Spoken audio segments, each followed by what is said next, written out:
Hello， 央视网文娱的朋友们，大家好，我是肖战。出门必备的3样东西：手机没了，分享一个你最近觉得很有趣的梗。扫码支付。一个年轻人20郎当岁，跟爸妈一块住，平时上课得3不3看到。爸，您别说了，扫码支付行了。买过最后悔的东西是什么？好像没有吧 ？DEHE 或者是 OE 更喜欢哪一种类型的结局？开放式结局吧。OE。最想 get 的一个技能是什么？隐身。有没有什么之前拒绝后来真香的食物？螺蛳粉。用一个词儿总结你到目前为止。收获。先用盛阳的方式介绍一下肖战，再用肖战的方式介绍一下盛阳。绕口令嘛。Hello， 大家好，我是肖战。我现在是一名演员。我努力的工作，好好享受我的生活。Hello， 大家好，我是盛阳，是一名设计师。因为您之前是设计师，这次盛阳饰演的也是一个设计师，在演戏的过程中有没有觉得很熟悉的感觉？有，毕竟是我之前从事的职业嘛，所以肯定是会有很熟悉的感觉的。相似的话，就是在于面对问题、遇到困难的时候，直面它，解决它；遇到问题，解决问题。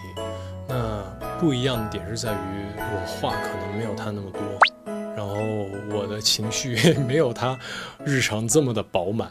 从青春期的时候意识到了真善美是什么东西，然后再到后面想凭借自己的努力也成为这么优秀的一个设计师，向全世界宣告自己有这个能力可以做得到，证明自己。再到后面他经历了一些生活的一些困难也好，阻碍也好，再一步步的通过自己的努力去迎难而上吧。因为我现在还依稀的记得是宋晨跟潘柔一起来找他，然后说要不咱们就单干吧。其实对于像盛阳这样的一个很务实的一个孩子来说，他给出答案就是说，你们知道单干有多难吗？你们知道我们单干会遇到什么样的问题吗？其实我想说他成长的一个转折点是在于他知道这有多难，但是他还是要迈出这一步去做，而且他做到了。您之前在职场的时候是一个什么样的性格和状态？就是你要认真的去看你的设计有没有什么问题，最基本的分辨率啊，或者是有没有什么错别字、乱码、链接出问题，就是好多事情你都要一一的检查。那如果遇到盛阳在剧里同样的情况，比如说引导抢功啊、喝酒啊、故意刁难，我可能不会像盛阳那样就是横冲直撞，直接去跟上级顶撞。我可能会找到老板，然后跟老板聊一聊，但是聊的可能也不会这么的硬，就是先把我自己的想法先说一说，对，然后以及我自己的能力跟我自己的规划先聊一聊。因为我觉得任何问题其实是可以通过沟通去解决。每天都是很及时的一些反应，它不像我之前拍的古装或者是一些年代剧，它有一些很强的设定。那生活剧呢，它就是讲究的是一个自然跟生活嘛，所以很多东西其实是当下。这个世界上有一种甲方，东西你没做的时候他不知道要什么，做出来他就知道他不要什么。那么在戏里戏外作为一个资深的乙方，之前做设计的时候有没有这种印象很深刻的难搞甲方？我觉得甲方他不知道自己要什么太正常了，如果他知道了，他干嘛找我们？所以这个时候你需要做的就是你要拿出你自己的专业性，然后去引导他们，给他想要的东西。所以我觉得大家也别说甲方难搞，我觉得这很正常。我出钱，对吧？那我当然是想要独一无二的东西，我觉得这个大家都可以理解。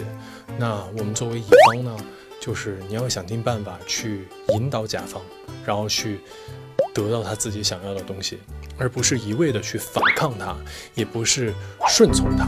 就是因为你要拿出你的专业性嘛，然后你要去说服他也好，去引导他也好，这都是我们乙方应该做的。对，哇，其实我一直有一个习惯，手机里面还存着之前做设计时候的一些 APP， 就是一些 APP 的一些设计的分享网站，然后我也有就是收集这些设计或者是美图的这个习惯。对，所以最近一直持续的在看最近获奖的一些设计也好，或者是比较流行的设计也好，都有这个习惯。这次拍摄在重庆，可以说到了你的地盘，也可以跟大家分享一下，除了拍戏之外有什么有趣的故事？戏有哦，有，我过年的时候我看见了重庆放那个大礼花，哇，我好多年没有看到过重庆放这么大的礼花了。我印象里面重庆放的时候还是我小时候，是吧？特别小的时候，然后重庆每一次过年的时候，还有元宵的时候，都会放，在那个朝天门放巨大的礼花，我真是好久没有见过了。然后这一次我运气特别好，一回去拍戏，然后重新就放了，特别大型的礼花，特别漂亮，很近。今年暑假呢，你有3部剧连播，以前是说每个角色都会在自己的身上留下一些痕迹，那么邱春生、石颖、盛阳3个角色分别哪部分留在了肖战本人的身上呢？其实我觉得这3个角色有一个共通性，就是他们都不会轻易放弃，所以我觉得你要问的话，我觉得这可能也是跟我比较相似的一个点吧，就是遇到问题永远在找解决的方法。对，那肯定是以拍戏为主。哇哦，这个暑假算9月吗？那就是每一个肖战都是限定的哦。走向人海，走向孤单，走向夜色中那忽明又忽